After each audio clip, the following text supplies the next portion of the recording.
not gonna leave. Not gonna leave, I'm not gonna leave. Not gonna leave, I'm not gonna leave.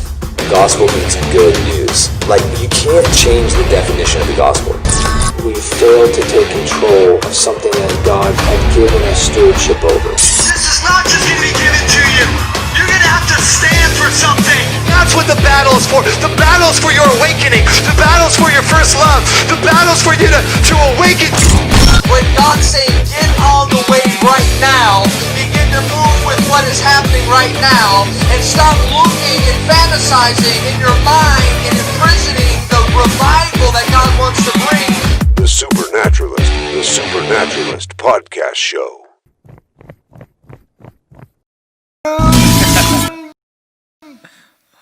Arun Bulchandani, what's up, buddy? Hey, man, it's good to be here. In the spirit world. It has, definitely. How you been?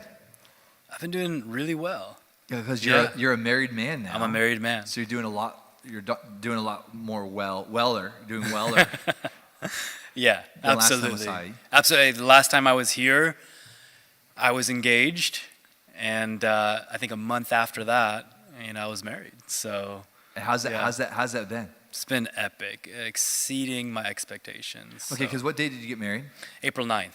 April 9th. Yeah. And you were married by Ian Clayton. That's correct. Yeah, man. That was incredible. Yeah. And man, can you tell us what that was like? I mean, of course the whole thing, but Yeah. but also just like I was just thinking about that, like Ian Clayton and how he would do a wedding, right? Right. And just Yeah, it was phenomenal. I mean, I think some of the, pre-wedding, just sitting down with him and connecting on the vows, it was just so awesome to dialogue with him about that and restructure vows for life, Wow. and change some of the verbiage that maybe tradition has passed down, which is actually really incredible, but more for like lasting life, longevity, all of those things, right? And so it was really awesome, the whole journey up until the ceremony. And obviously having Ian there, a spiritual father, friend, mentor, was so pivotal. I mean, just the journey with him and talking to him, when I met her, soon after I met her, and I'm telling him, like, guys, she's the one. Wow. And dialoguing with him about that, and then seeing it come into fruition, and phenomenal. So, yeah, it's Bro, good. so you know how it is, like when you're a single guy and you got all these ideas of like what married life is, and then all of a sudden you get married and you're like, okay, this is a little different than what I was thinking. Like for you, like what kind of revelation have you stepped into? As like what have been some of the surprises about being married and some of the things that you're discovering that were totally unexpected with single Arun? Yeah, I think we talk about how there's a strength when two become one. But I think the experiencing that, a virtuous wife, right, transforms her husband into an honored king. And feeling that strength, the power, the reality that we share, 10,000 that we share, my efforts are multiplied because of my union with her, and actually experiencing that, actually perceiving it. So that's been incredible, and just the reality of all these love hormones, oxytocin, the healing realities that come from being in love and from choosing love and loving one another, experiencing the energy and the strength and the vitality of connection. Yeah. That's amazing. Yeah, right. it's Like been it good. really is true. Like it's not good for dudes to be alone. Yeah. But Yeah. yet we don't want to rush. For all this. Exactly. No, just kidding. Right. Yeah. Yeah. Well, man, I'm so happy for you. Yeah. And so happy for you guys. And just like, you have an amazing bride. It was so much fun getting to meet her on the last trip. And man, so much has happened in just a year. Right. Right. And now here we are in 2020. And just kind of going after it. Totally. So man, when it comes to, also, I mean, since I saw you last, Yep. you are now a certified Wim Hof instructor. Yeah. So congratulations. Yeah. Like, do you get a card or anything, or? A card. Yeah, like a little like. There's like a certificate. Like a driver's license, like. Yeah, a certificate. Permission all to that freeze, stuff. you know. Yeah, right. Exactly. Yep. Yeah. So how's that all going? Like, I Yep. see you on Instagram, and you're doing workshops, and Right. I've seen you working with Kirby. Yeah. You know, and Yeah. his team and his Totally. bride over there. Yes. So it looks like you're doing a lot of training and equipping in that area. Yeah, just optimizing breath, like, giving people understanding that, our life isn't measured necessarily by our years, but by the quality of our breath. Wow. And then coupling that with cold exposure, cold thermogenesis, and the benefits, what I call God's elixirs in creation, really immersing myself, like this is my lifestyle, and I get to teach it, I get to contribute it to others and see people step into a completely new space within their connection with their soul, their mind, their body, by the power of the Spirit, all of that. So it's been phenomenal. Yeah, it's been phenomenal. That was a milestone. I think training with the man, Wim Hof, and just, side by side was a very life-changing experience and added tremendous strength to who I am, to what I do. Let's catch people up a little bit, because we're gonna have people watching tonight or Sure. or listening, and they're gonna be like, "Oh yeah, like first time I've ever heard this talked about a Christian podcast." And then there's gonna be other people listening. They're like, "Wim who? Oh, sure. Ice, cold exposure, breath. Yep. Like, what's going on?" So Yeah. so basically, well, first of all, how did you get introduced to this whole kind of thing? Yeah. Okay, in an unconscious way, Yeah. About 12 years ago, I would be, when I was born from above, I would start, I was intuitively by the Spirit guided into just meditation, into prayer, into contemplation, and for hours on end. And after, quite an extensive time in that, I got somewhat bored, okay? And what I meant by that is my setting. So I took that into the winter and into cold water, and I just thought, hey, listen, I'll just do what I do when I'm sitting or lying down or active, walking, moving, meditation. I'll take that into the cold water. You just did this on your own. Yeah. Like, just something about that just seemed interesting to you. It seemed interesting. I've always had some level of an extreme kind of persona, and I just love doing things like that. But it just was led that direction. I went with a friend, and he actually kind of just took some photos and just, like, that's crazy, and I just literally stayed in that space. I don't know how long. It was quite a while. And I experienced, the warmth, experienced breaking through the threshold, the endorphins, all these different things now that I understand consciously, but I was doing in an unconscious fashion over there, right? So that is where it started. Now, when you did that first time, was there any sort of breath work prior, or did you just go right into the cold? Yeah, I went right into the cold, but because you didn't know, like you were just inspired. But I'll tell you something. There was something that I found that was very interesting through meditation, through the very beginning of my walk in Christ. I was led. The first thing that I heard was from God was, through union with me, everything else will flow. Okay, I had no understanding. I just came into church and Christianity and went right into into Bethel, and to a ministry school. And that was my first church experience, my first time interacting with the Word, with the Scriptures. And so I remember walking outside and with my bare feet in the ground, and just saying, God, I don't understand. What do I do? And again, I heard, through union with me, everything else will flow. And that took me to books and writings such as Union with God by Madame Guyon, The Practice of the Presence of God by Brother Lawrence, Yes, awesome. The Interior Castle by Teresa of Avila, Sadhu Sundar Singh's writings, so many more, St. Francis, right? And we see in their life this connection with the elements, this connection with creation. Interesting. And one of the things that I found out over the course of meditation, over the course of just union with God, was that there were times when I would, we have this spirit, soul, and body makeup, just to keep it simple, and we get exposed to this sometimes, and in prayer this can happen, and wherever. I mean, it can actually happen when you're in extreme sports, when you're getting into this flow state and hyper focus. You can actually separate and have this like ascended state of consciousness, right? And I would experience that in meditation. There was this one time I'd separated from my body, right, in the spirit, as Paul would say, and I was in the spirit, and I was watching and observing how my breath changed in meditation. And I go, there's something about this. Wow. And that was quite a while, over a decade ago. And yet I still didn't delve deeply into it.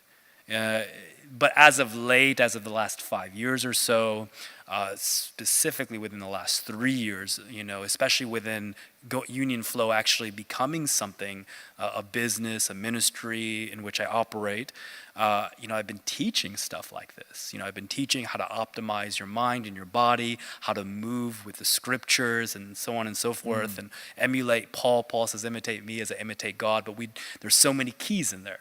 So developing this lifestyle, took me to doing workshops, and actually it was here in Washington, in Olympia, where I'll be tomorrow doing a conference with Chris Blackaby and Sung Han, which we know. And I was actually there doing a workshop, and somebody mentioned to me that, hey man, you remind me of a guy named Tony Robbins. Okay. Yeah. And now Tony Robbins, I knew him as a face, obviously, like I think most people will have heard of the guy, but I didn't know anything beyond the face. And so I go, interesting. I just felt led. I need to go just watch this guy. So I booked and unleashed the power within. I flew out to Chicago, just took massive action, as you would say, right? This is my lifestyle. And I went out there, I watched, and there was like 14,000 people in the audience, right? And he goes, you know what, I'm gonna play this clip for you guys from a dear friend named Wim Hof. And I listened to this guy, I watched it, and it was just moving through breath, right? And I go, I know this. And I go, this power of this is so incredible. And I go, out loud, I go, I'm gonna go meet this guy. I said this out loud. In the midst of a crowd, and I'm sitting next to somebody, and he goes, oh, you are? I go, yes, I'm going to. He's like, well, I'm going to an expedition of his. Oh, wow. And I go, what do you mean an expedition? The person that you're sitting next to said that, wow. He goes, what do you mean an expedition? He goes, yeah, I'm going to go to an expedition to Poland. I go, I'm going. And lo and behold, it was sold out, yet this guy knew a guy who knew Wim's daughter. Wow. And I ended up going. And then there I ended up in the midst of 100 people almost, but I ended up having some heart connection and with Wim, like several times. And that converted to me actually spending an extra day, where everyone left, spending an extra day just training and connecting with him, staying with him, and just learning about his lifestyle. And that's what really hooked me, was just his desire to bring humanity into full potential, to expand, their mind and their body, understand what's possible, and be able to shift their state. And again, I know you'd mentioned some people may not know who the man is, but he's achieved over 26 world records. And he's redefining medical textbooks because he's showing the innate power of your physiology, of this God-given body. And he's showing the potential of harnessing the power of the mind to override and bring yourself into states of wellness and bring yourself into the supernatural, right? The supernatural podcast, here we are. And so knowing that he talked about some things like governing the autonomous nervous system, governing processes in the body that were once thought unable to be modulated. And one of those things was something I really needed, dealing with an autoimmune condition in my immune system being somewhat compromised or hyperactive. And I go, I need this. I need to delve into this more.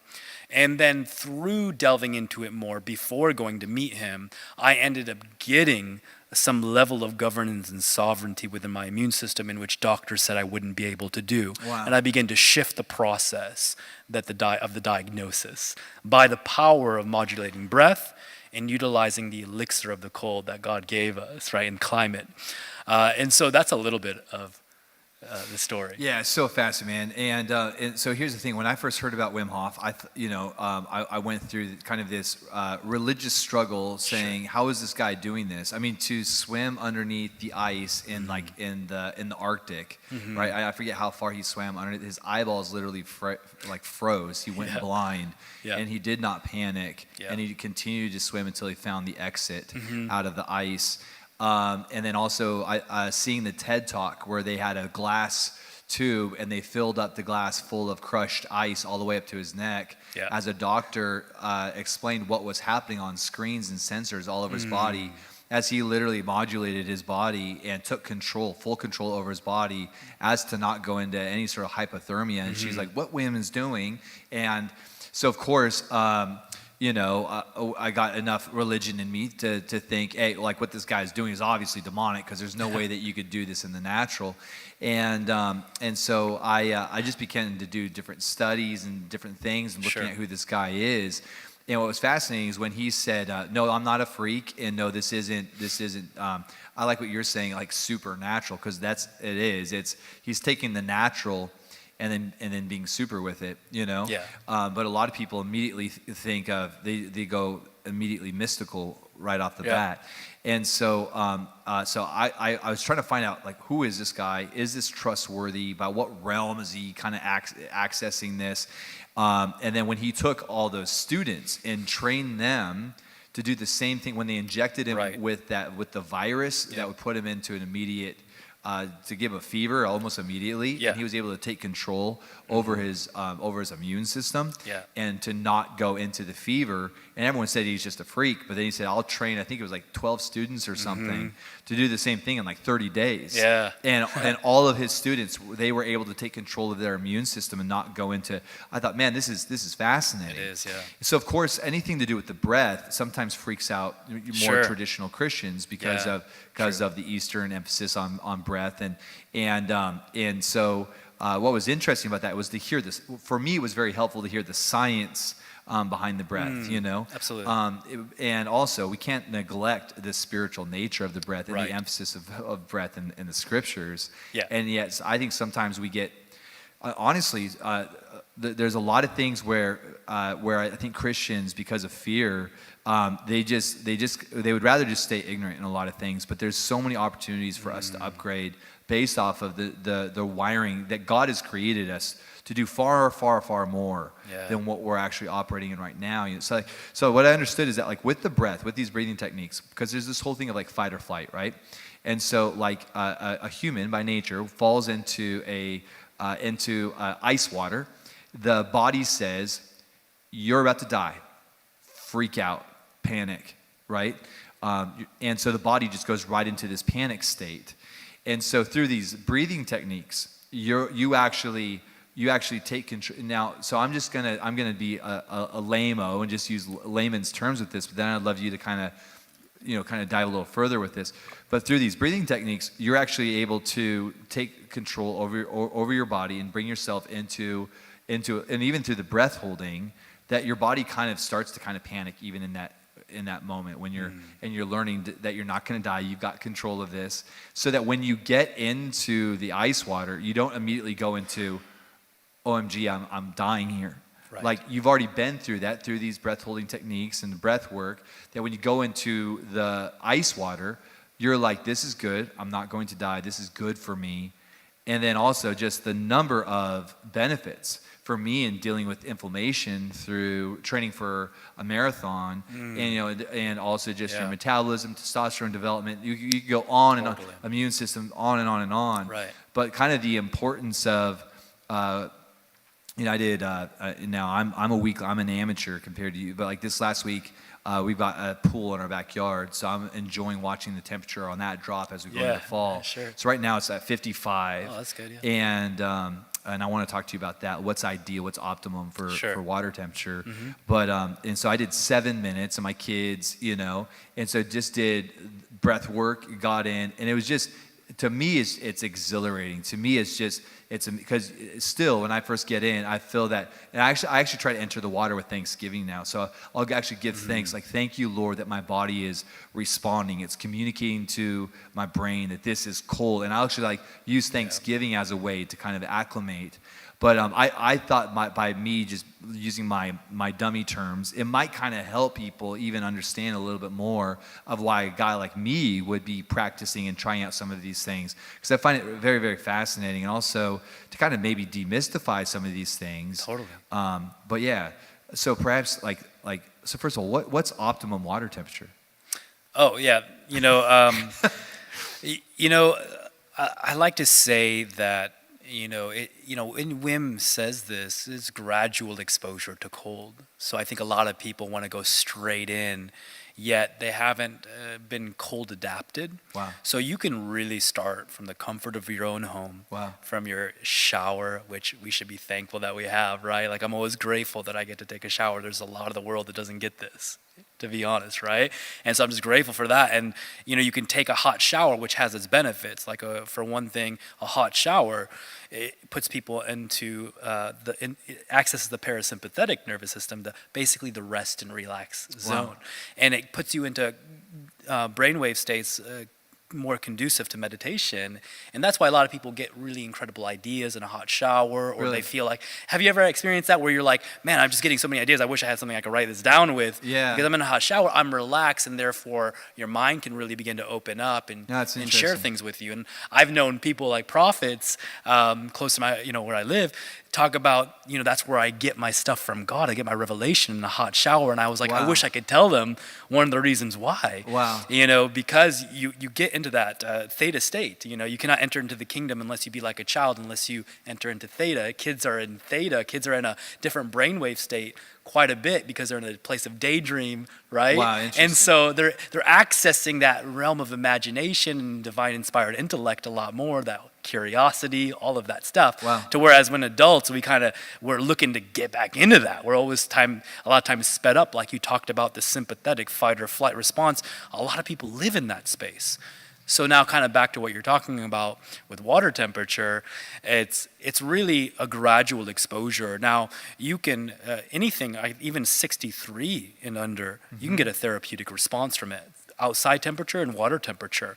And then you could obviously go into the domain of freezing, of in the 30s and the 40s and the 50s, all right? Anything that offers you a level of healthy cold shock or hormetic eustress, which means that you feel a level of a stressor. And guys, stress is actually really advantageous. Yeah, I'd love to hear about that. Stress can be very advantageous. Even the things that you think are bad stress, and that's another thing you speak to. But when you get into cold exposure, or even heat therapy with the sauna or things like that, there's so many. But cold exposure specifically, you're stressing your body a little bit. But it's because you're doing it in a small dose. That's when it begins to be a hormetic or a eustress, which means is something that could be done in a long period of time could be detrimental to your health, but in a small dose can be extremely advantageous Wow. to wellness and to mind-body optimization. And to me, I've had some of my deepest, most heartfelt, single-minded, focused connections with God in the cold. It's just phenomenal. So the temperature really, you want to just take it gradual. You want to take it step by step, and you can take that hot shower and gradually move it to warm, move it to cold a little bit, see how you feel. And what you do is you regulate your breath. You just take those breaths in and long breaths out, that deep breath in and long breath out, okay? And that helps you get into a state of shalom and peace in the midst of something that's difficult. And that builds resilience, but it's offering a cascade of other benefits that you kind of mentioned there. Immune boosting properties. You're strengthening your immunity, which we know right now in the day we live in is very relevant. As immunity has been a topic of discussion for quite some time. Totally. And so we have those things. So So yeah. It's a great conversation in light of coronavirus, the fear of getting the virus, and also just the ability to, like the way that God has actually created us, that there's this place where we don't actually have to get sick. Yeah, that's good. It's interesting because we've had a few things that were really brought up, and we had the breath get brought up initially with Floyd.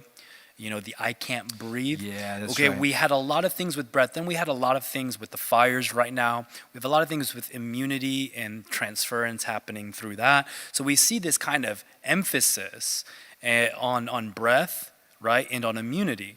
So here we are, okay? And I feel like if we look at the positives right now, if we can take some of the redemptive qualities of these things, we can begin to learn that, hey, listen, this God-given breath is something that we need to cherish and understand and learn more about. Even Teresa of Avila, a great mystic, Christian mystic, talked about how she would just follow her breath into this still space that led her back home. Wow. Which means her home is her heavenly citizenship. Wow. And she was a woman who talked about states of prayer, right? Wow, that's right. And That's so right. she left a key there, and many of them did, about how just following God within the breath. And we see God left in the law first mentioned within the scriptures, the major key, with the spirit, the wind, the ruach, brooding upon the face of the deep, creating, right? And then we see God animating Adam with breath. And we see Jesus, he became a living soul, and we see Jesus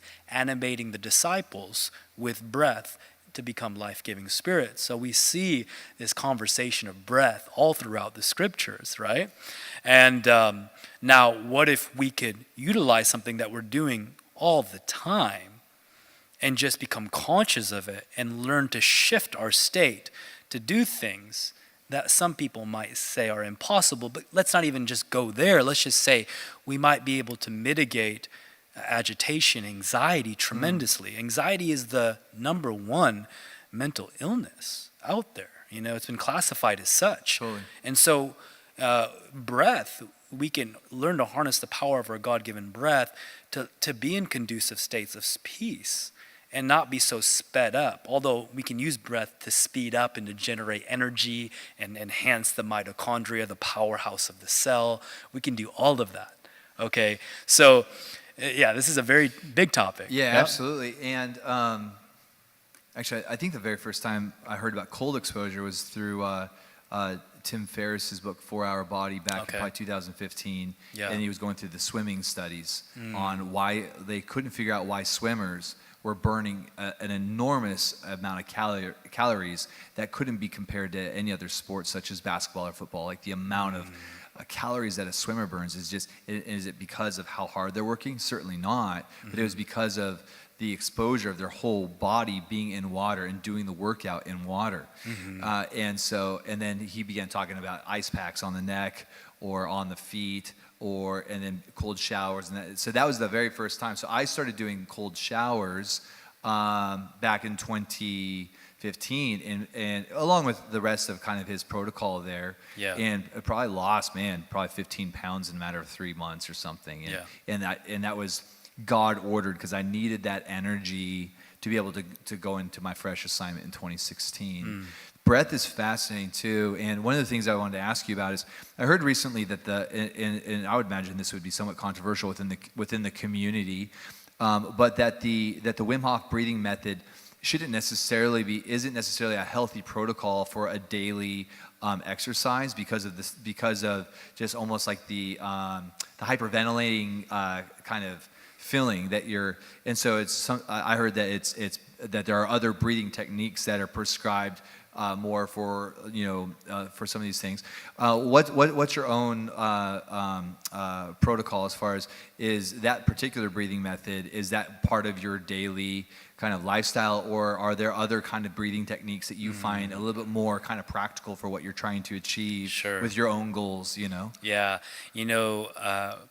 it's an interesting topic, and if you look at the physiology of things, we need to, as a society, begin to correct our breath. And so I think you're talking a lot about the topic of nasal breathing. When we talk about breathing deep, we're not necessarily talking about deep breaths and high frequency and high amplitude, like deep.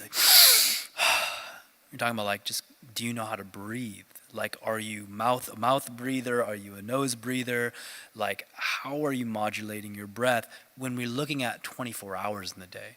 So we see there's major advantages to Wim Hof style breathing or Tumo breath, where there's major advantages because we look at the data, we look at the research, that Wim has done with the leading medical facilities and some of the things he's doing. The research, it's there.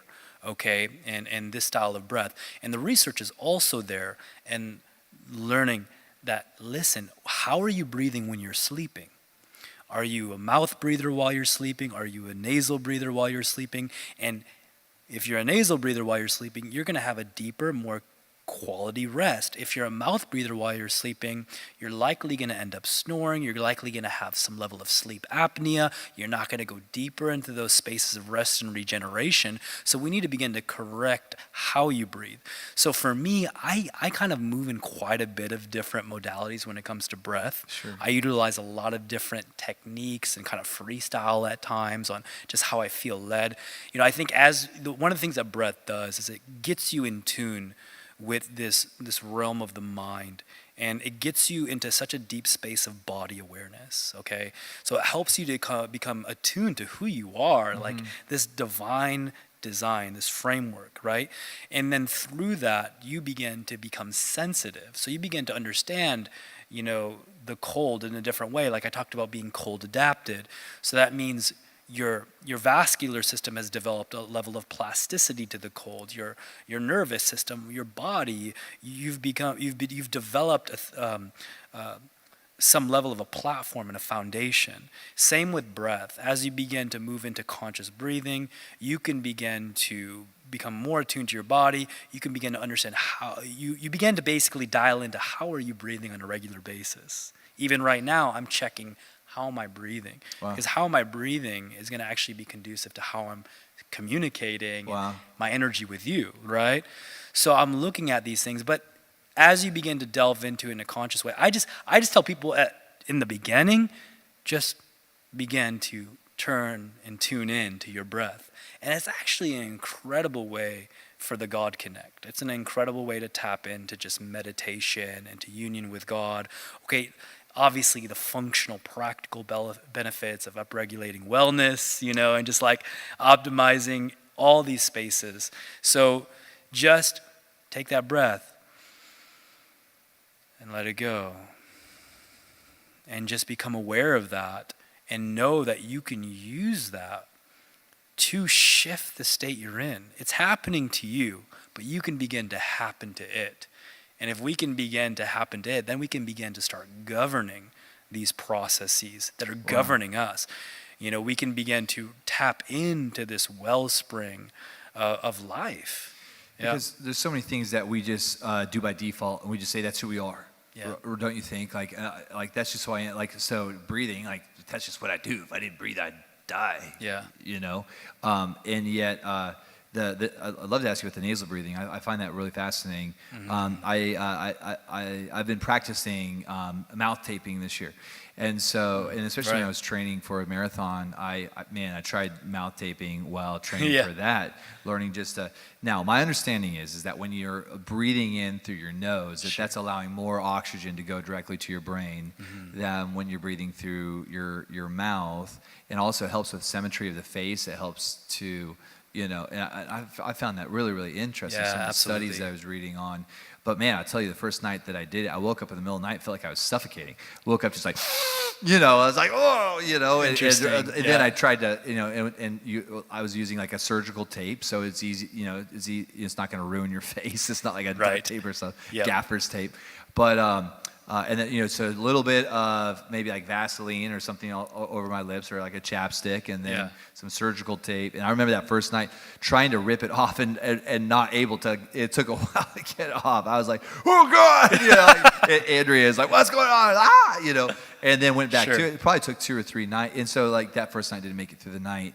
but eventually began to kind of work my way into it.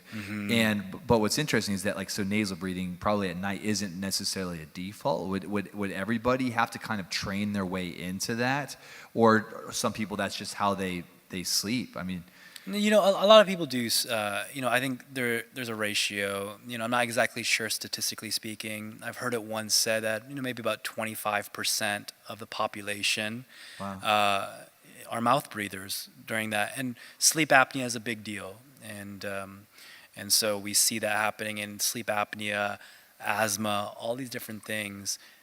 It's being linked to mouth breathing, and it's so so interesting, right? It is. And so, like you said, the symmetry of the face, how your teeth are formed, how how everything is formed in this area through nasal breathing is a lot more beneficial to the human structure, how it was intended to be, versus mouth breathing. And so it's an interesting topic. And so I spend a lot of time, focusing on nasal breathing. Yeah. But I also, if we're trying to shift someone's state, like say for, I love Wim in the simplicity of it, because he's not trying to get all the time caught up in some of the mechanics, even though he can with the best of them. He's just saying, hey, listen, let's delve into this space. Let's take that breath in there. Let's take charge and govern this system. So one of the benefits of, say, Tumo, Wim Hof method style breathing, these deep breaths in and these retentions. And by the way, never do breath holds in the water. That's just what I have to say. You can't do that.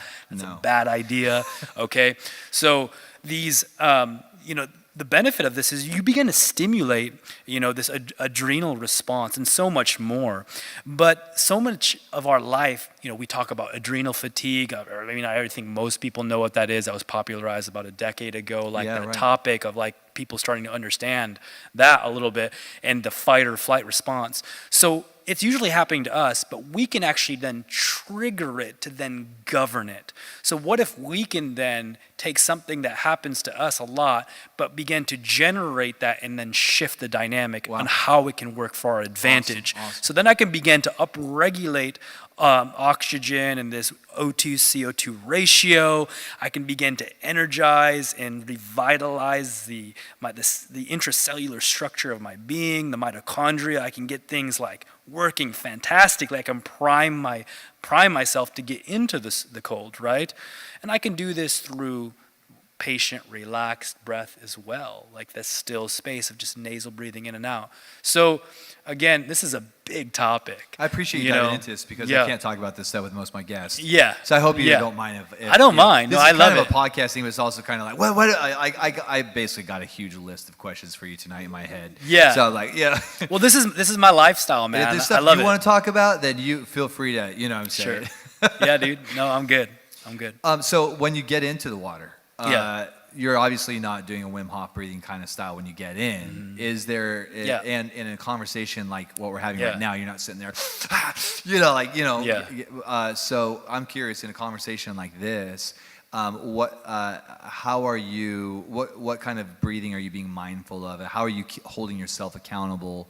Or if you were going into a job interview, a stressful job interview, you don't want to show that you're super anxious. You want to deal with that anxiousness.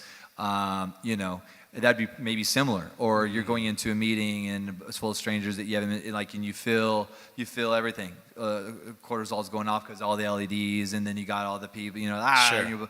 So what kind of state are you trying to put yourself in so that you're not operating according to all the chemicals going off, all the nerves, and what kind of how are you holding yourself accountable for your breathing, even in a conversation like this? Yeah, just right now as you're talking to, I'm just breathing in and out through the nose, very still, and I'm looking not to breathe deep, difficultly. I'm not looking to take some massive breaths in and out. I'm just looking to modulate breath in through the nose, out through the nose. Bring that sense of focus, calmness, and it's different. If I'm looking to generate even more energy, sometimes I'll go into that Wim Hof style breathing prior to an engagement, prior to speaking or something like that. Sometimes I'm going to go maybe into a mode of box breathing, which is that 4 seconds in, hold, right? And then 4 seconds out, hold, right? So, and that just generates a realm of focused, calm attention, right? And we see people like the Navy SEALs and individuals like that utilizing that modality of breath because it's proven. It has a track record. We see a lot of cool clinical studies with it. So again, there's a variety of modes to move in, but I think for the general audience, just learning that on a basic level, that your breath is typically going to determine your emotional state. It's going to determine how you show up in the world. And we know that a lot of stuff in us, whether it be trauma, whatever it is you've been through, it can be found in breathing patterns. So as you begin to go into conscious breathing, you actually might access difficult things you've experienced or blissful things you've experienced in life. And some people don't understand why, but it's stored, a lot of that emotional memory is stored right here in the diaphragm. And then when you're breathing, you're influencing the vagus nerve, which is the wandering nerve that moves through a lot of processes, such like the diaphragm, the gut, the lungs. You're breathing right. You're stimulating that, and that you're accessing emotion. So you asked a question initially, which is, say you're getting into the cold. You're not necessarily doing the Wim Hof deep breath in, letting go, deep breath in, letting go. What are you doing? Well, a lot of times you're just getting in, you're feeling it, you're embracing the cold. The cold is my warm friend, as Wim says, right? And I always say, before I get in, because it's always a new experience, if it's a new experience for that guy every time, no ego, we go is what he says. So if it's a new experience for someone like that, guys, it's a new experience for you. And I understand becoming cold adapted and then breaking through thresholds. But just at a surface level, when you get into the cold, your body is likely going to get into some level of a panic state. Right. Okay, like you had mentioned. And so in that space, what are you looking to do?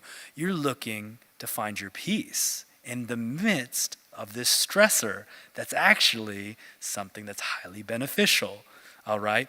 And again, 1 to 3 minutes is really all you need for that therapeutic, incredible response that your body just benefits from. So you go in, you're looking to get that calm breath in and long breath out. Now, why that deep calm breath in and that long breath out is because you're looking to stabilize. You're looking to hit a place of shalom, spirit, soul, and body peace in the midst of that stressor. So why a breath in and a long breath out?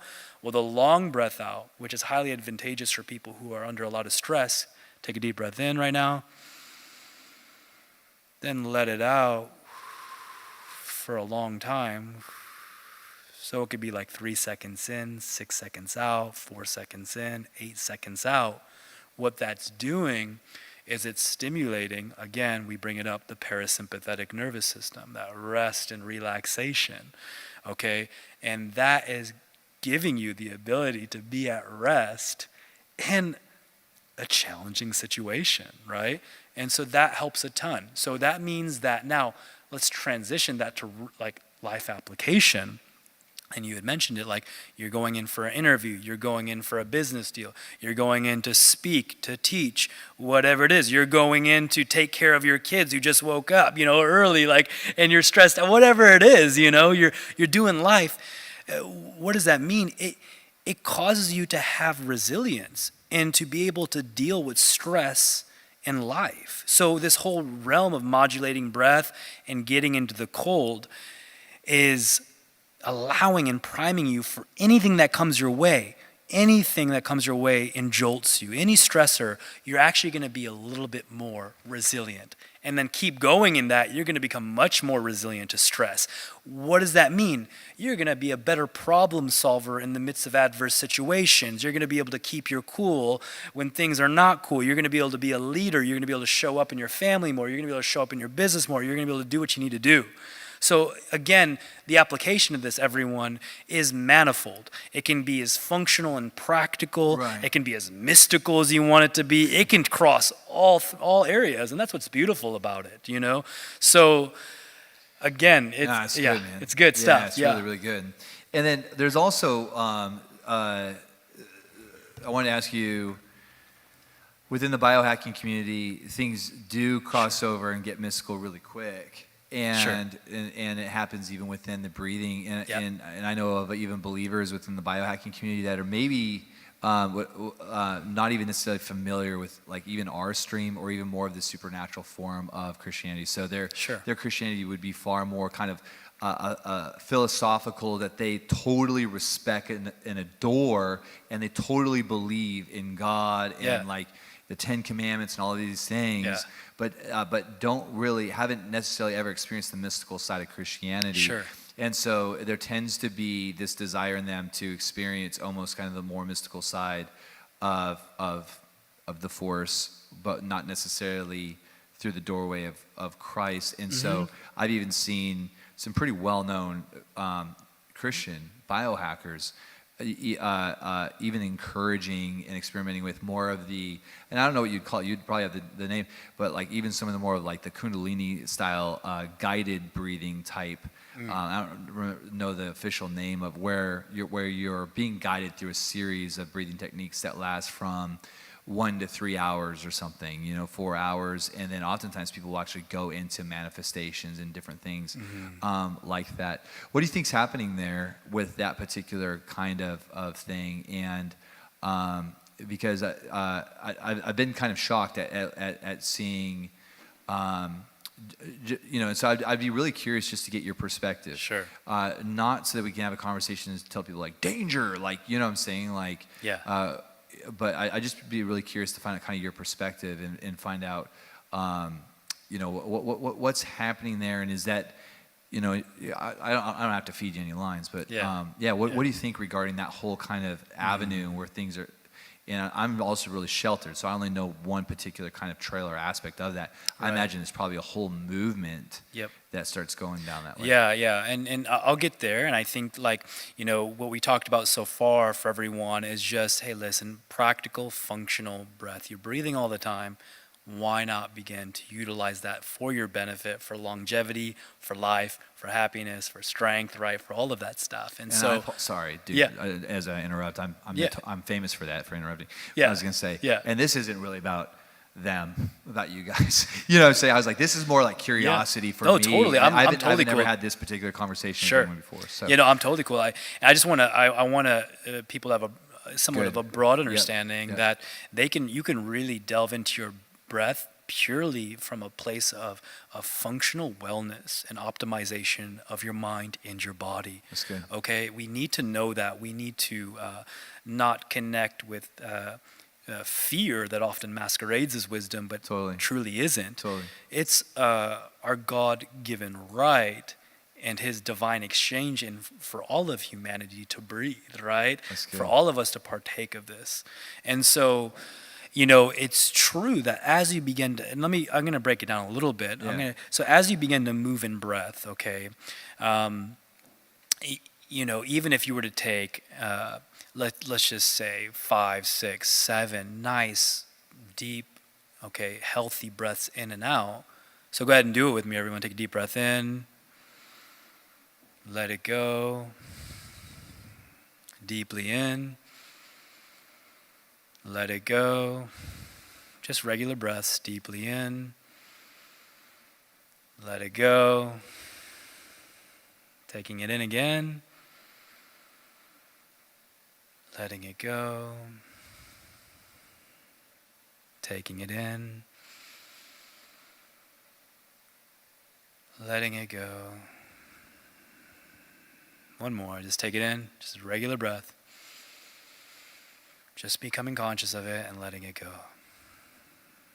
Many of you right there will have felt some level of change in your psyche, in your body. You may feel a little bit more relaxed. You may feel a little bit more at peace. You just may feel a little bit different. And there's a lot happening there. And one of the things that's happening there is we go through these different brainwave oscillations throughout the day. We're sleeping, we're in delta, we're moving through, theta, beta, alpha, gamma. We're moving through these brainwave states, okay? Now, breath can really stimulate these spaces. So, if you're taking people on a long journey in breath, you're going to stimulate all types of stuff within your biochemistry, your neurology. You're going to stimulate the gates, which I mean like the energetic electrical body. Now, I think people, for the most part, know that your central nervous system is, there's electrical impulses. So we have an electrical body, and these things are stimulated all day, every day, just whatever way. But through breath, you actually begin to modulate these spaces at will. So now we're looking at, we're shifting brainwave states, we're breathing, we're shifting our energetic electrical body, we're shifting our physiology, okay? Now, what that's going to do, in our neurochemistry, everything, it's going to open up spaces, okay? It's going to open up to new territory. Now, that can mean the metaphysics, the mystical aspects of things, just that whole realm, and that can take people places, right? And that can open up all types of stuff, okay? So that's why, I love, that Christ is my core and my center, right? I'm very much governed by a Christocentric reality and foundation for living, okay? He is the author and finisher of breath. He created it, fashioned it, for us, for me, for you. Right. So that's beautiful. And then at a practical functional level, when I'm just training people on how to optimize their breath for peak performance, awesome. I love doing that. I do that myself. A lot of times I'm doing just peak performance and fitness and literally longevity, because I can begin to influence long life through breath. Mm-hmm. And then when people start to get into a lot of just the spiritual, you cannot not get into the spiritual domain in some regard, because we're all spiritual. All right. But when people take a specific bent on what type of spirituality they're looking to delve into, that's when we begin to get into some spaces. So where your intent is, if my intent is on peak performance, I'm going to begin to delve into peak performance. I'm going to begin to upregulate my systems for that. Where's my intent? Is my intent on Christ? I'm going to begin to up and optimize that space of coherent connection with them, right? Yeah. Is my intent on some level of idolatry or some other, spiritual forces at play, then I'm gonna energize my focus and gaze upon that stuff. And if I'm stimulating my body in such a way, I'm priming my body to access that space. So it's a lot about your intent. Where are you honing your intent? Okay, because that's very important. Yeah. Yeah, that's really good. Yeah. Also, I guess there'd be the whole thing of that part of the problem with somebody even practicing that particular type of tantric breathing or whatever they call it, is that you are giving yourself, you're kind of submitting yourself underneath somebody's control, somebody that you may know or somebody that you may not know, and yet you're entrusting to them in the same way that you would kind of give yourself over to a level of hypnotism, because people kind of go into almost a hypnotic type trance or state where that person is able to kind of govern over them as they go passive. It's almost like they, and so, and that would be quite dangerous. I mean, I think about these kids that go to these countries, and go on these DMT tours, and then really bad things take place because they just found somebody out of the yellow pages in, wherever, Nabutu, and they just look somebody up, and this guy isn't trustworthy. He gets them all hopped up on stuff and then takes advantage of them, and that kind of thing happens a lot in the church, not with DMT, but when it comes to abuse and taking advantage of people, that's unfortunately part of the human fracturing that exists outside of redemption. But I'm just kind of processing out loud here, Arun, and kind of going through this. But I really appreciate how you just kind of approach that and kind of explain that. I think that's really good. Yeah, I think it's important we have people approach it from functional wellness as well, because then we can kind of demystify some of it. Because there's not a lot of voices speaking on just that. I would say within this space, right? It's just there's just literal mechanics that we can begin to modulate within this this God-given body that we can use to shift our states. Absolutely. And you're completely right in switching gears to, like, you know, if you're in a space and somebody's instructing or leading, they have the imprint on your psyche. And so it's important to have, you know, to know what you're doing, to know who you're submitting yourself to and that space. And it's important to have a level of wisdom and caution.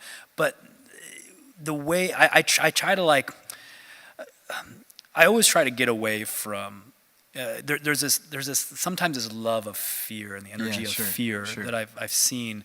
And I love to just break that thing, man, because we need to begin to find out just this, who we are, right? And yes, all these things we talked about right there within these other vantage points of spirituality and spiritism and hypnotism and different things like that exist within these spaces. Yeah, we don't want to go there.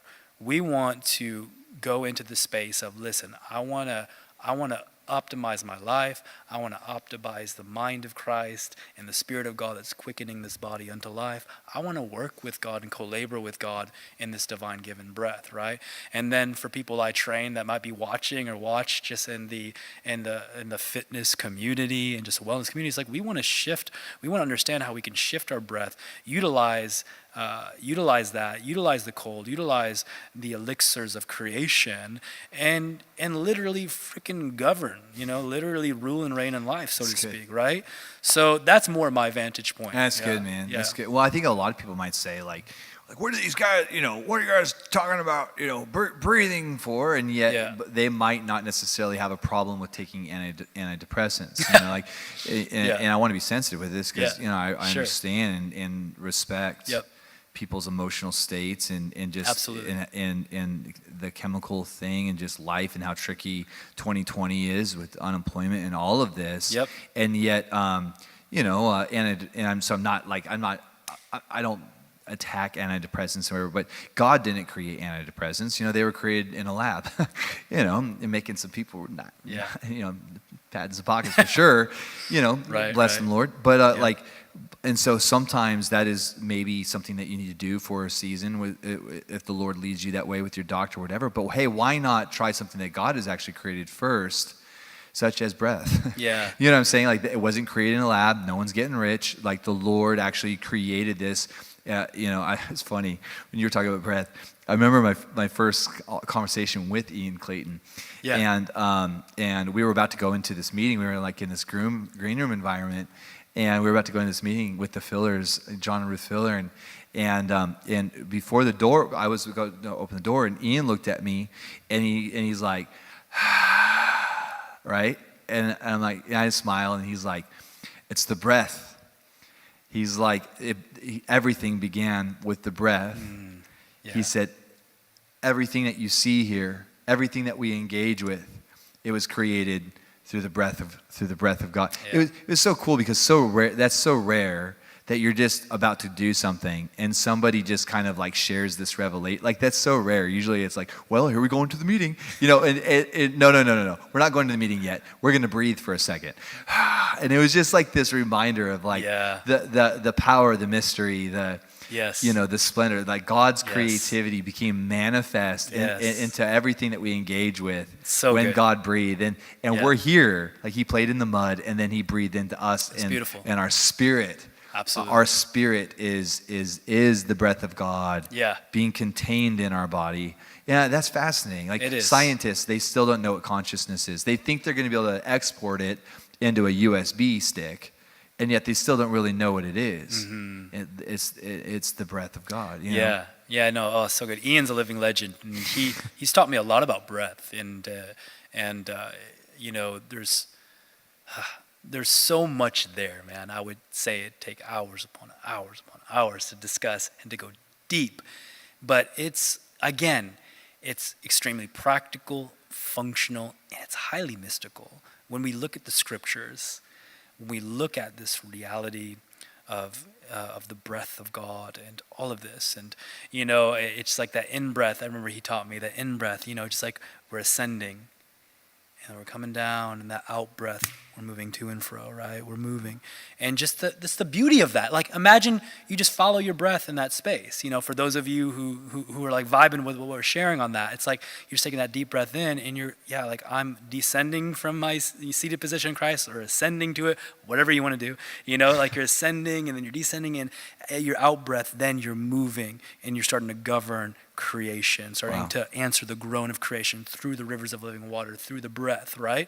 And so it's so awesome. You know, individuals like Dr. O, you know, he's I got really to just meet him last fall. And he's been working with this for a long time, you know? And so there's Kirby Delano, the happy breatharian. Come on. Yeah, so, I mean, it was an absolute privilege to go to Sri Lanka and to train them in some of the breath and cold exposure, but Kirby's a legend. He's been doing this for a while, and he's trained me. He was training me in heat therapy and like endurance and all of that as well. And, you know, getting ordained by them over there was phenomenal. So with Kirby, man, like him in the ice for the first time, based off of like everything that he's been operating in, was that like an easy adjustment, or was he like me when you had me in the snow and Tanner, and I was like, I was like, you know what I'm saying? Like, I mean, I'm not asking if Kirby was anything like me in that moment, but what I was wondering is if that transition was really just kind of natural for him,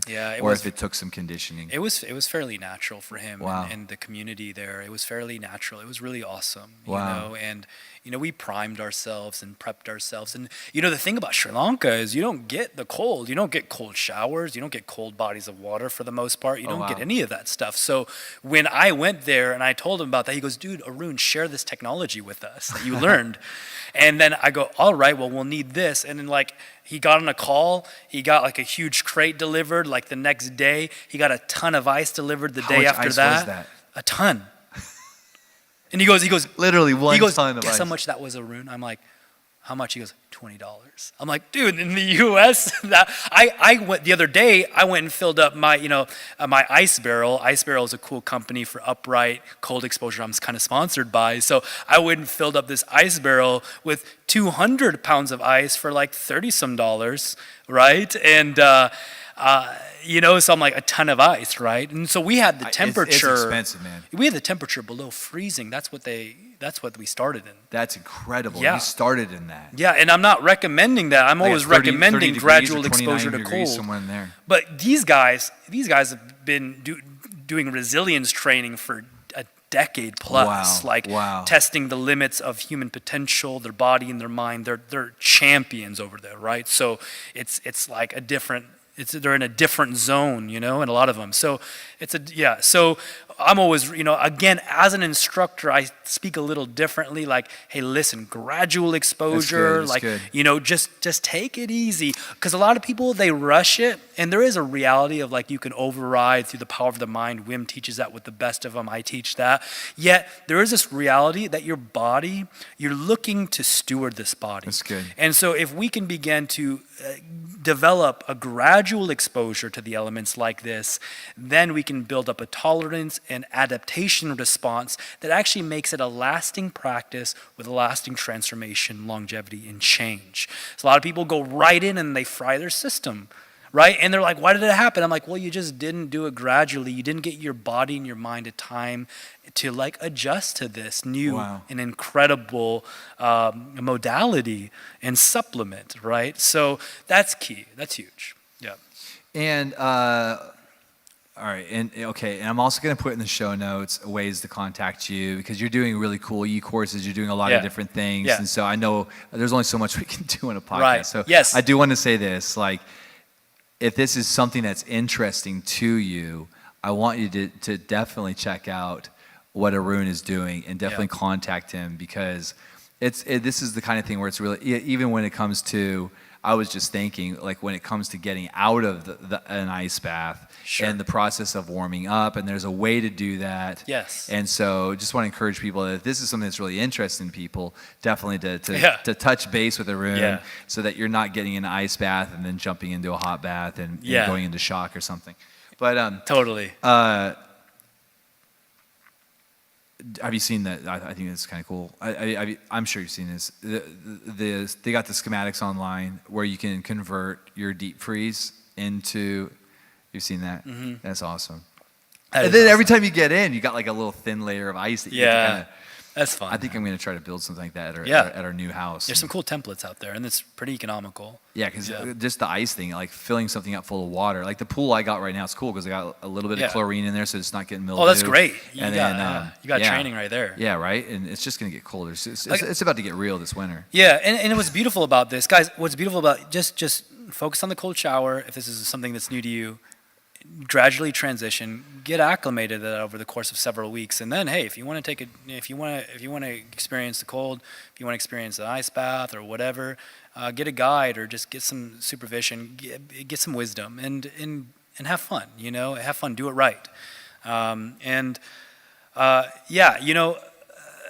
as far as like some of the things, if you guys are like interested, like I'm doing a lot of things, like you said, like e-courses, digital stuff on just mind-body optimization, from sleep optimization to regenerative attitudes, literally attitudes that will begin to regenerate your body, learning to harness the power of the will, learning to let go, learning to actually step into realms of just breath and meditation, the elevations of respiration, like breath, all of this stuff. And I know a lot of the guys that you're working with and Yeah. training, and sometimes you go through something like a course, or you're being discipled by something, and sometimes when it's over, you're kind of like, Yeah. it was all right, whatever. Like you kind of got sold on something. The guys that I know that you've been working with, they love you and trust you, and they there's so many testimonies of people that have been working with you, and Sure. and so There is, yeah, I it's think that's awesome. really that's really cool, and you're a very relational guy, and you've got a heart of a teacher, Yeah. and you do that so incredibly well, and so Yeah. I encourage you people to definitely connect. Yeah,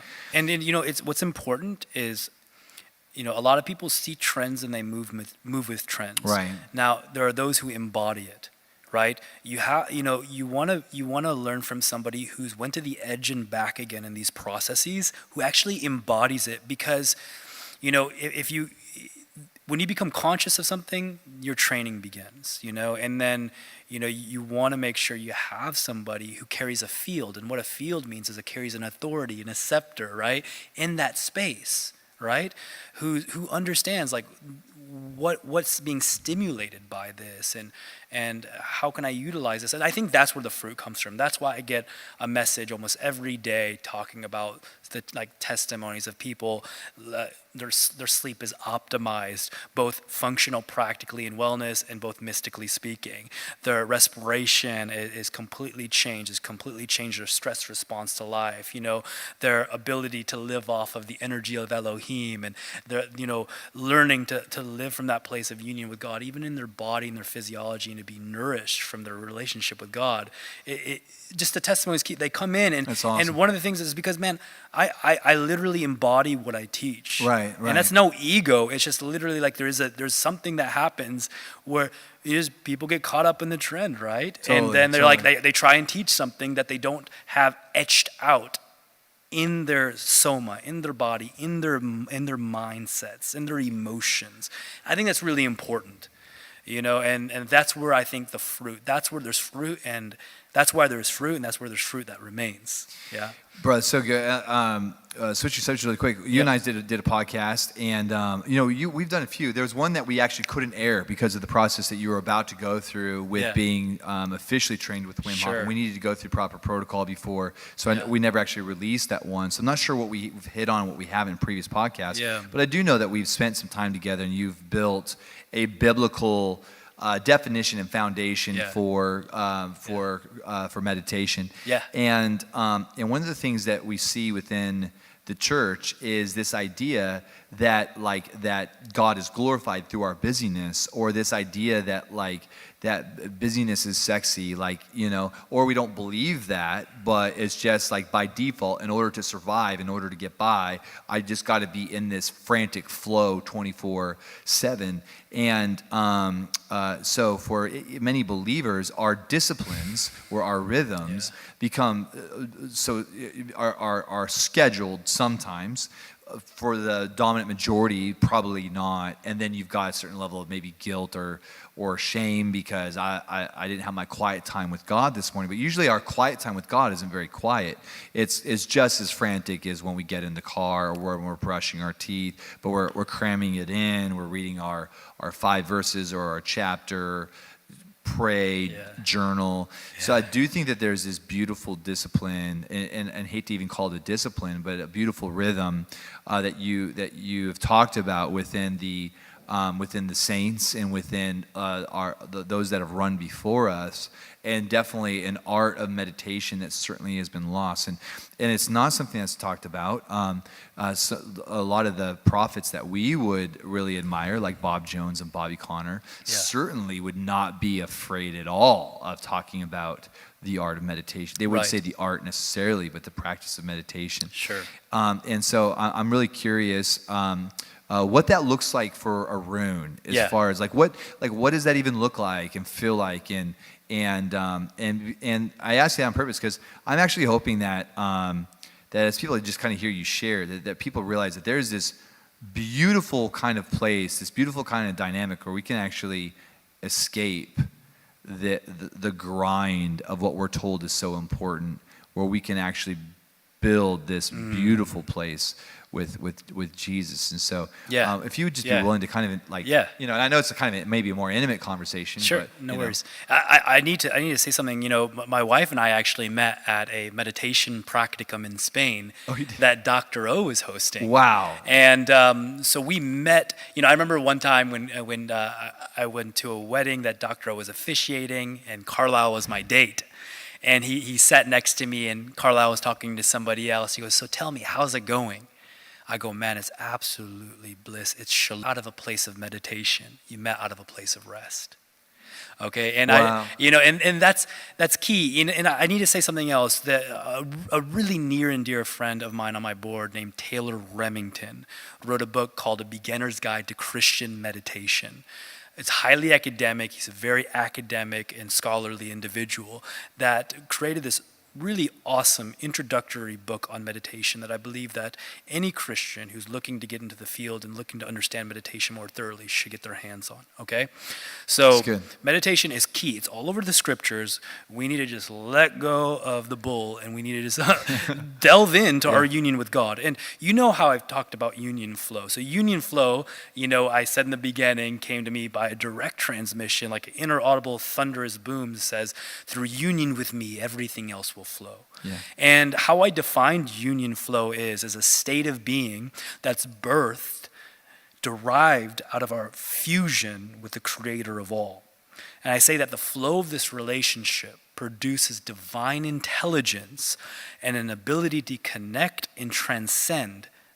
with and transcend the limitations of the natural order. Awesome. I've reframed that definition. That's why it came out a little differently. I used to say that union flow is a flow of relationship that produces divine intelligence, allowing us to exceed the limitations of the natural order.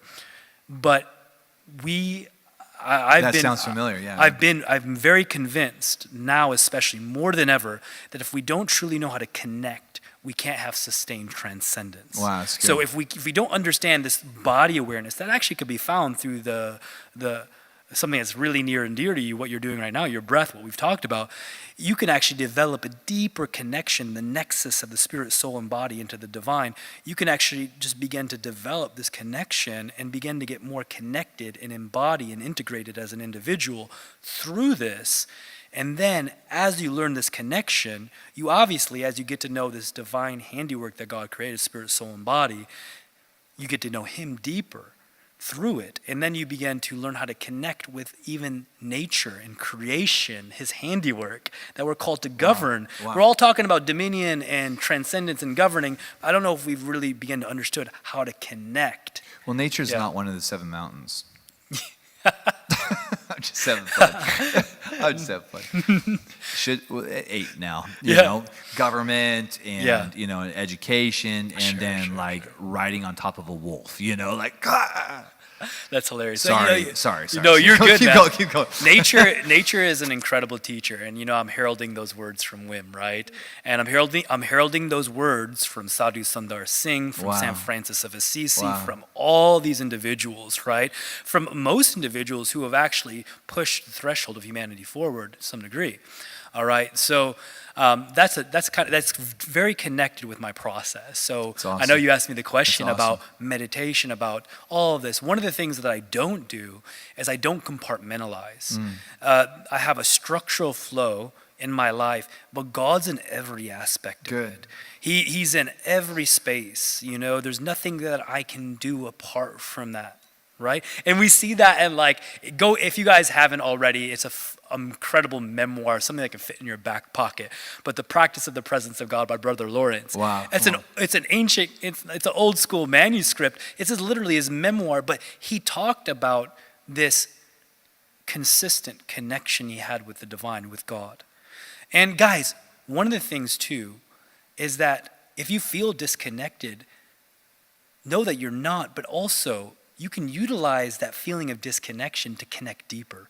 I think that's what people don't understand, is that, because I feel that way too sometimes. I mean, obviously, we're all in process.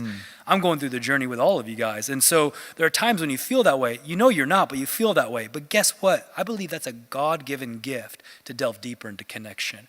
Things like stress and agitation, this is another story. Things you feel are actually, agitation and stress is an energy to stimulate you to make massive change. Wow. So if you can see stress and agitation and anxiety as, hey, this is something that's agitating, energizing me, maybe not in a good direction, but I can transmute, I can shift the direction of that for my advantage, for goodness, for his glory. Right? That's right. So we can do all of that. So God is in my breath, right? He's in my everything. He actually holds me together by the power of his word. So there is just this Awesome. place of man, right now, I'm literally being held together by his love. Everyone is being held together by the love of God. Wow. And now it's up to us. We can choose to turn our affections and attention towards that space and connect and behold. There is that quote, and this was a quote I said earlier. It's not my quote, but I actually made it my own through adding something to it. I said, it's said that life is not measured by our age, but it's actually measured by the quality of our breath. And I take it a little bit further. It's actually measured by our beholding. And it's actually measured ultimately by the fact that we're being held together by the power of his word. We're being held. He's beholding us. Wow. And through our beholding, and then through the breath, right? Wow. There's that realm of longevity, of connection, and union. Yeah. Oh, Arun, amazing, man. Yeah. Yeah, amazing. Yeah. Yeah, and I want to preface something too. Some of the things I've been please do. sharing, and we've been talking about, there's a level of track record. I went, before I came to know Christ and all of that stuff, I was studying to become a doctor. I've always been really interested in our physiology, in our body, in this mind. I always understood things like the spinal column, as the rod of God, the scepter of righteousness, because I knew that God chose us to express his authority through. And then this must be the rod of God. I must be his expressed image on the earth. I must be, That's so good. Yeah. And so these things, and learning to modulate some of the things we're talking about, you're actually learning to become the scepter of righteousness in creation. And so there's this background and this fascination that comes from my dad, my father, who's a medical doctor. He's a cardiologist who studied under streetlights in India to become an MD in the US. My brother, who Neil, who's a doctor of chiropractic, a doctor of the nervous system. Yeah, we did a podcast with them. That was awesome. Yeah, my sister, who brought me into the things of God, is highly skilled and educated in health and wellness. My mother, I come from that space. And therefore, you'll hear me talking a little bit differently and a little bit more just functional and practical about these things because of the background there. It's hey, listen, this is a lot of what we're sharing is very practical.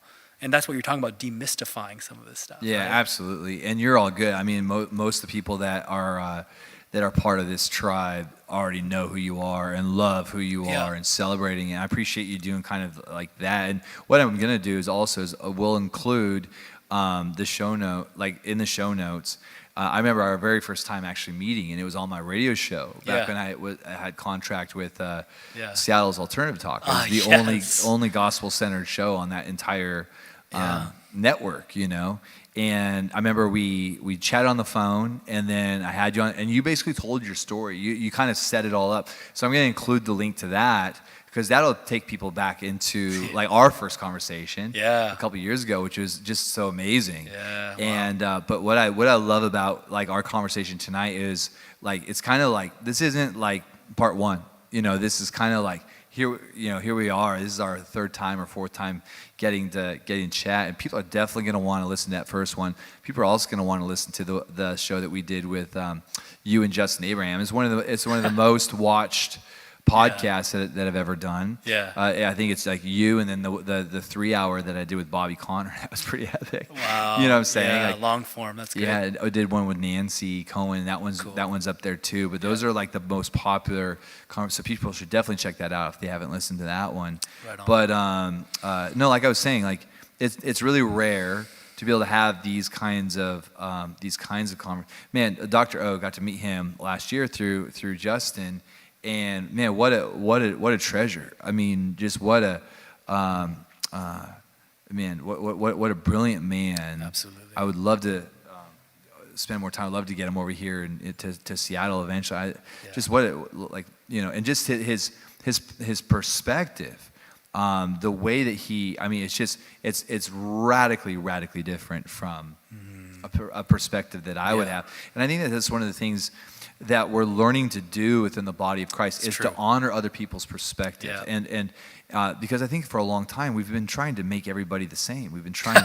That's not Christianity. That's Marxism. When I try to remove you of your culture, your tribe, your skin color, when I want to make everybody like me, that's not Christianity. That's not what Jesus is about. That is Marxism, you know?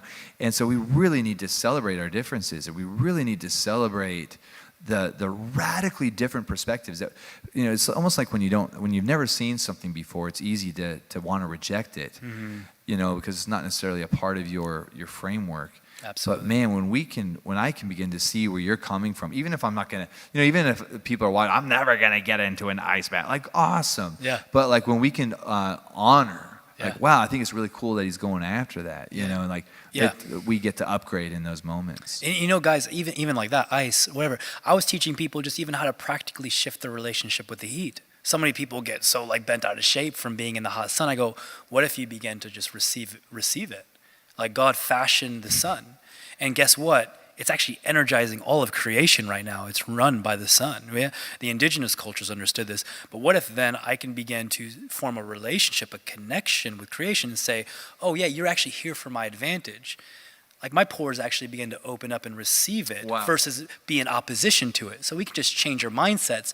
We can become more resilient to the cold just by saying, hey, listen, the cold actually is for my benefit. And you don't have to get into anything, but you can actually begin to shift your psyche, your mentality towards these things. One of the reasons why I'm so drawn to what I do is because of the Apostle Paul. The Apostle Paul in Philippians, he said something that has marked my life. He goes, I have discovered the secret of overcoming all things. It says mastering all things. And we can see that in a translation where he talks about, I've discovered, how to be content in all situations. Okay, so when we look deeper into that, he learned a level of mastery where he can be in a state of shalom despite what's happening around him. Whether he's in prison, whether he's left for dead, whether he's in bliss, whatever it is, And so that captivated me in a deep way because it says, hey, imitate me as I imitate God, right? And so, I was like, man, I want to develop more resilience in my life to where I can be at peace in the midst of anything that happens in my life. And I've went through tremendous difficulty. I've lost difficulty in my body. I've hit rock bottom, but man, I love it. Wow. Because it's cultured me. It's caused me to develop a strength and a fortitude. It's caused me to be able to really almost just overcome all things because I've learned to see the beauty in it all. And you can see all the adversity that anyone's faced watching this. You can use it. Obviously, that's life messages are based on that. You can really begin to use it, and it can just tune you, inform you, and sculpt you into being that person who's like, hey, I'm content in all situations. I'm resilient. And doing things like we're talking about, modulating breath, cold exposure, all these different things, help you to develop resilience, help you to happen to life versus it happen to you, help you to govern your circumstances versus it governing you. So that's a huge key. And we see that all throughout the scriptures. Take dominion, subdue, govern, steward. All of this stuff is speaking of that. So what are some practical things that we can begin to do and emulate in our life that actually take this mental ascent of information, as my rabbi calls it, as Ian calls it, take this mental ascent of information, and then what I'm saying here, and lock it in your physiology, lock it in your body.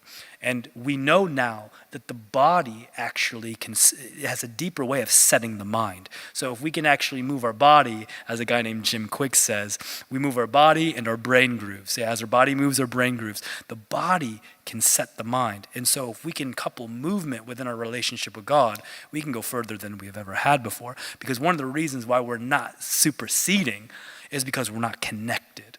We're not understanding the beauty of this physiology, the very house of God, the temple of the Holy Spirit, this physical body, and the mind in which the mind of Christ dwells. Don't you know you have the mind of Christ, Wow, right? that's right. That's And we know we're one in spirit, right? And we know the transformation of the mind is happening. We know that our body's being quickened according to Romans 8, all of this stuff. But what if we could co-labor in these processes? A lot of people say, come on, man, it's all about grace. I'm like, well, grace is highly transformative. And I believe that God has always wanted us to co-labor with him. Yeah, waiting on God is awesome. I termed it waiting with God. Waiting with God, because we're always one with God. Right. Waiting with God is awesome, but we need to have the synergy of massive action and just that oneness, connection of like, I'm walking with you, you know? Yeah, absolutely. So, and, you know, so many people, like the interrupt of a cold shower, even the daily interrupt of that can be wonderfully beneficial if we have engineered our lives to be. See, one of the things I know as being pastor is that I find that many people engineer their lives to be comfortable and survivable, and yet they're radically frustrated because their life is comfortable. So they're frustrated with what they have engineered. And they're not healthy, they're not wealthy, and things are and their steps really aren't being too ordered because they are basically operating as their own functional life engineer or Lord or their own functional kind of master in that way and just not doing a very good job, right? And so that's one of the things that I love about the idea of something that's radically uncomfortable, something that just right off the bat getting smacked in the face with freezing cold water, and that place where you just want to start, hyperventilating, and then just stepping in that place of, thank you, Lord. When you get out, you just feel, for me, it's a level of just like passion and not necessarily aggression, but this moment of like that God hasn't called me to play it safe. Like, God hasn't called me to be comfortable. Like, God never called us to live a safe life. Yes. And that's one of the things that I love about some of the things that we're talking about is that radical action is first preceded by some sort of intentional disruption. Yes. And I think that for people listening, that radical disruption might not be an ice bath. It might be an honest conversation with your spouse. That's really good. It might mean actually showing up to work and not going to your cube, but going to your boss and apologizing for always being late to work and letting him know that the new you is shown up. Right. So I think that really, especially in a year where it's just kind of like everything is very just plagued right now with complaint. Yes. And where there's almost kind of a victim state that's been prescribed to all of us because of we're all victims of COVID and everything else. And it's like, no. Like, God has not called us to be victims. We're called to be victorious. And we need to start looking at the unhealthy patterns, whether it's a sleeping pattern or eating pattern or relational dysfunctional patterns, these different things, and saying God has given us a will. He has given us His So good. Spirit. And so what are the practical things that we actually have control of? One of my favorite things is like, if you need a life change, begin by making your bed. I'm sure you've heard that before too. Right. But like the very first thing that you did, because that's something that you can actually have control over. Yeah, that's good. You know, so it's like do something Right. different tomorrow morning. Yeah. Like make your bed, like do the dishes. Right. Like tell your wife you love her. Absolutely, man. That's right on. You know, even in the midst of like the, you know, I'm traveling. I flew over here, right? I'm wearing a mask. Yeah, I don't always enjoy that, but guess what? I work it to my advantage. I'm training my CO2 tolerance. I'm toning my vagus nerve. I'm allowing myself now through having a mask on. Now my blood oxygen level is the same. A lot of people say like I'm having trouble breathing, but a lot of times their blood oxygen level is the same. It's actually healthy, as if they were to have a mask off. That's good. But when I'm in that space and I'm breathing more CO2, I'm training my CO2 tolerance. So I'm in the plane training my CO2 tolerance, and guess what that's causing me to do? It's causing me to train my stress response. It's causing me to develop more resilience. It's causing me to etch out the seat of rest in my physiology. That's what I've been speaking on a lot now. We talk about the seat of rest, right? Strive to enter into his rest.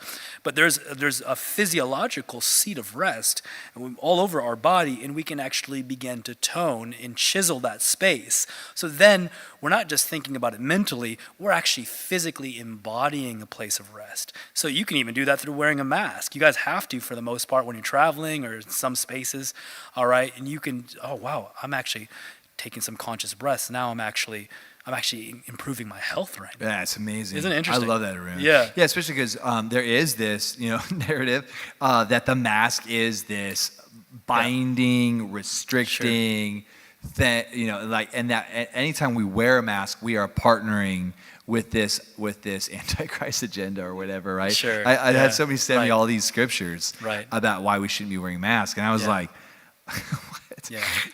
because back in first century Jerusalem, the N95 mask specifically, right, was the device. And I'm like, my goodness, what are you guys doing here? But Right. I love what you're talking about, that even in these things that we don't necessarily, care for, that there's opportunities to even train ourselves. I just love what you're saying. That's such a Yeah. great perspective. Yeah, man, we can develop our immunity. We can really cultivate a stronger and more robust immune system and our immunity in Christ. Like, he set the standard, and we can actually partner with him through some of the things we're talking about to embody that which he paid for, that which he's given us, right? So it seems like, how is that related? But if you guys have followed anything, you'll see the relation Absolutely. of these, it's because a lot of times we relegate it into some level of mysticism, which it is highly mystical, but it is very practical and functional. It's what you talked about. How are you showing up? How are you speaking to your wife? Are you having that honest conversation? How are you showing up in the world today? How are you eating? Do you have addictive tendencies? Can you choose with your will and your intent to override those spaces by grace? It's transformational, so you can use it to shift your attitude in your relationship, and you can develop greater ascendancy in life. I remember, back in the day, one of the reasons that primed me to do a lot of the things I do today, to teach people that they have access to a wellspring of energy, just as we're designed humanly speaking, and how we're designed being, Christ in us. We have access to so much boundless energy that we can begin to just move into by just dealing with the practical things in life. Like, I remember hearing people, we're at big conferences and we're hearing all these incredible realities that I honor and cherish, and then somebody be like, I'm just no good, I didn't have my coffee. I'm just no good, I didn't have my breakfast. I didn't get my 8 hours. And I'm like, what are we talking about? How can we talk about manifesting sonship when we're tied and tethered and governed by the caffeine, when we're governed by the breakfast, when we're governed by all this stuff? We need to govern it as sons and as children of Elohim, as just how God created every human. We need to be able to speak to these supplements, to this food. It's going to be advantageous to me because I'm a son, because it's good. And yeah, enjoy food. It's a pleasure to be enjoyed, and food is a love language of mine, right? I enjoy sleep. Sometimes, I sleep a good amount. Sometimes I don't sleep at all. Yeah. But that's because I understand that I have access to a regenerative energy, a regenerative connected relationship with Elohim that can revitalize all my systems. And that's what birthed Triune Recalibration, the workshop that I initially started when I came on the scene of doing things publicly. It was about a recalibration unto first love, spirit, soul, and body. How do we begin to learn to live by the law of spirit and life, right? So good. Yeah. Yeah, that's all. Yeah. I know when you come into Seattle, one of the first places that you go is to Bulletproof Coffee, and you're not there necessarily for the coffee. You're there for the vibe plate. Yeah. And I remember the first time you took me there, and I thought my brain was about to explode, like every bone in my body. Sure. And now I love it. Like the first time, it's such a foreign kind of experience. And so, what other what other kind of biohacking apps, devices, foods, supplements, what right now is new-ish to you that you're just kind of either exploring or currently kind of geeking out on? Yeah, I just gave a talk. I was just invited to give a talk on the power of communion from the standpoint of optimization. Oh, wow. And that was phenomenal. So communion is number one. Can we find that somewhere, or? I'm likely going to be doing it in one of my modules, upcoming modules. Awesome. That was relegated to a certain group in ministry school, so to speak. But I approach communion as a optimization mechanism, relational connection with God. Obviously, he says, "Hey, you eats my flesh, you drinks my blood, shall live forever." So we have to delve deep into that. But it's amazing. So first, I always love to keep communion there, and I have to check myself sometimes, and I think we all do, because sometimes I'm approaching my supplements and I love to supplement. Sometimes I'm all out on supplementation. I've got quite a few going on, and sometimes I've got nothing going on because I want to make sure I'm living from that space of union. Wow. But I want to make sure that I'm maximizing all these incredible things we begin to access to in nutrition and all of this stuff. But I always want to also make sure I'm not just being governed by them, that I'm governing these things. It's really good, right? Yeah. So, communion is number one. And it's funny, I was taking communion recently on that thing. I was taking it with this apple cider vinegar cocktail. Amazing. A beautiful cocktail, not alcoholic, but I don't mind really good biohacking it's apple wine. Cider vinegar martini. Yeah. Yeah, totally. I love a good drink. I love a good wine. Trust me. But not with apple cider vinegar in it. But I had that, and I had a dried how do you call it? Air dried liver.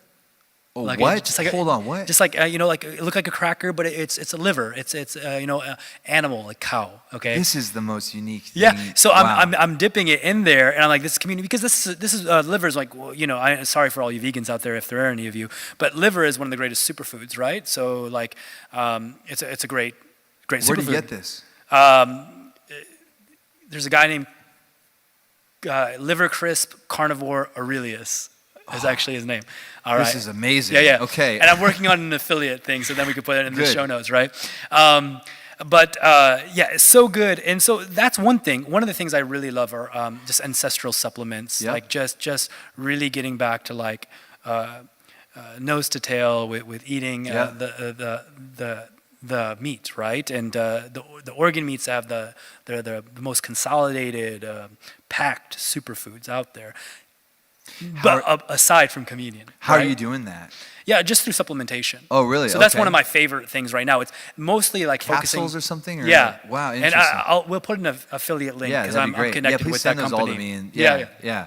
And so there's So I love to focus on whole foods. Yeah. Because our ancestors didn't really have a lot of supplements, but I do sometimes do nootropics and all this stuff. Qualia is a good company. Okay. I love to experiment with their stuff, Yeah. and all that stuff. But I really like the whole food supplementation. Yeah. And getting some really cool benefits and boosts from that. Okay. Yeah. But again, my wife can attest. What are to- some of your favorite foods or Yeah. spices or stuff that you Sure. just like Yeah, really geek out on? Yeah, Like, yeah. do you have My, some of my your wife and I favorite- geek out on this stuff together. So like, again, I was about to say my wife, she can attest to this. I'll be holding like a supplement and I'm like, I give you power to function well in this body. Yeah. And I learned a lot of that too from Kirby, Delano, Yeah. and Fiona, awesome people. And so, so I love that. One of the things we do is we love like just certified humane. We love just eating things that are really ethical and really Yeah, good. yeah, We yeah. love that, but we don't let it control us. We have fun, man. Sure. We have fun. We eat well. We enjoy all types of foods. But we love to intermittent fast. I mean, every day we're having one meal a day.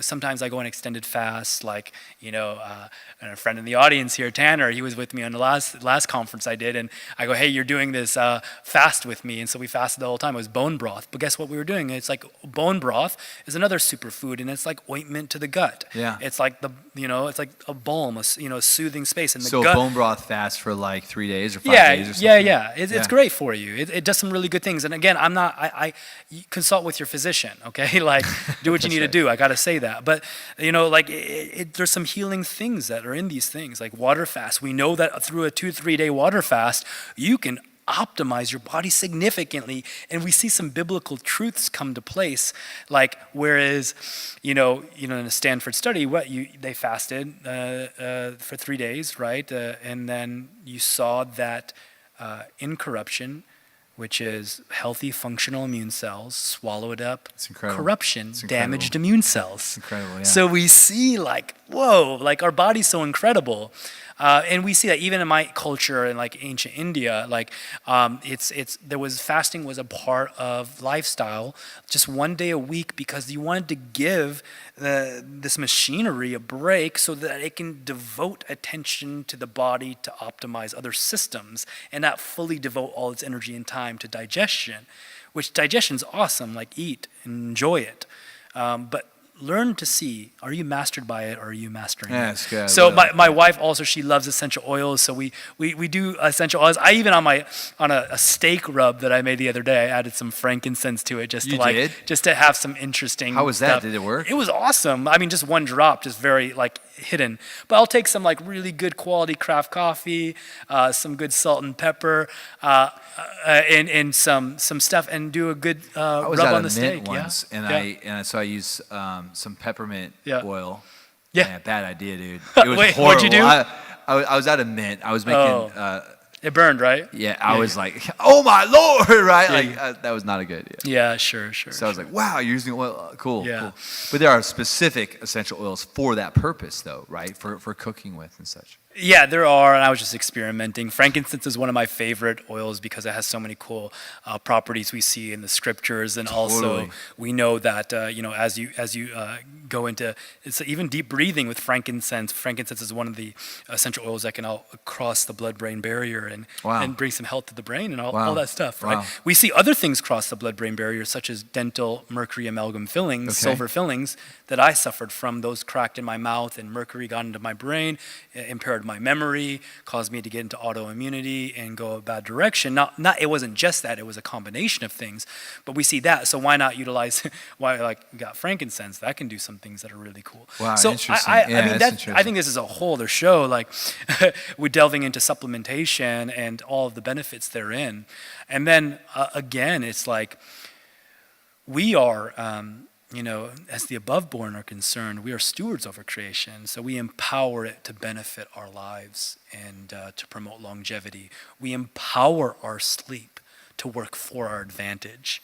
We prime ourselves to realize we can't live a life on autopilot any longer. That's right. We need to begin to see these areas that we spend all of our life doing. I mean, we spend a third of our life sleeping, so we should likely optimize that space.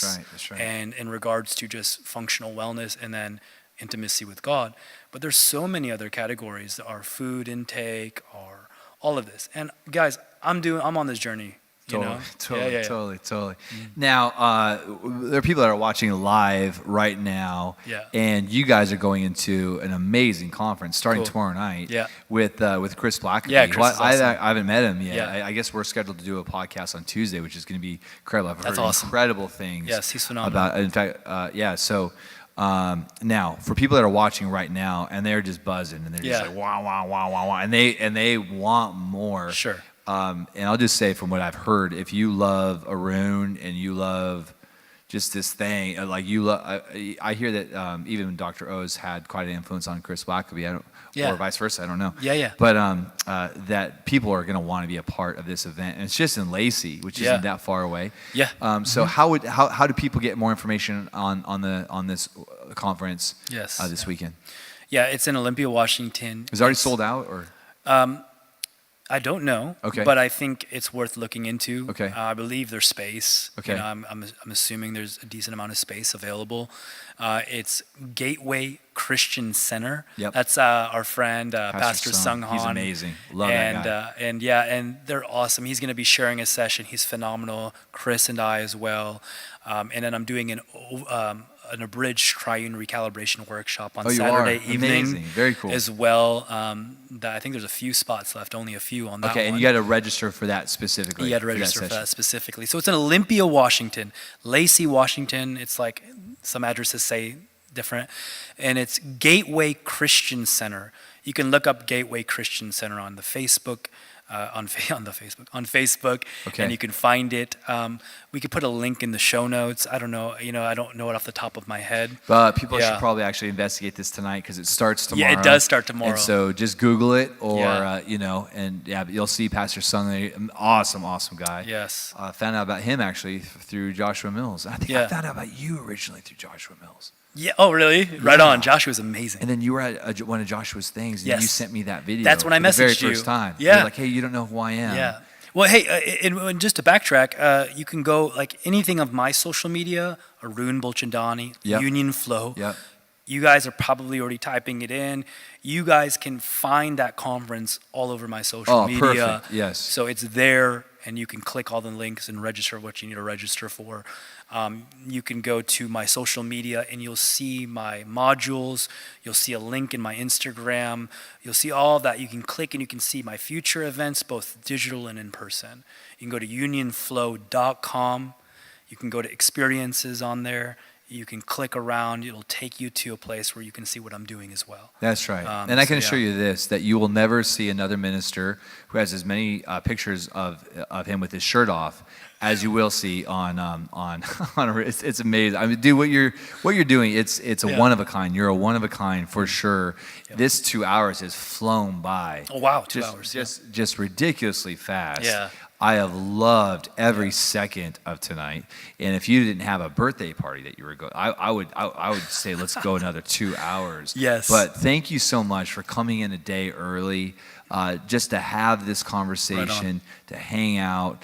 Love you, love Carlisle, just love what you guys are going after. Yep. We're celebrating you guys, and can't wait to do it again. Yeah, man, it's an honor to be here as always, Darren. I appreciate you tremendously. Your honor for the body, its many members and its many expressions. You do such an outstanding job. So appreciate you and your friendship, man. Till next time. Yeah. Cheers, buddy. Cheers.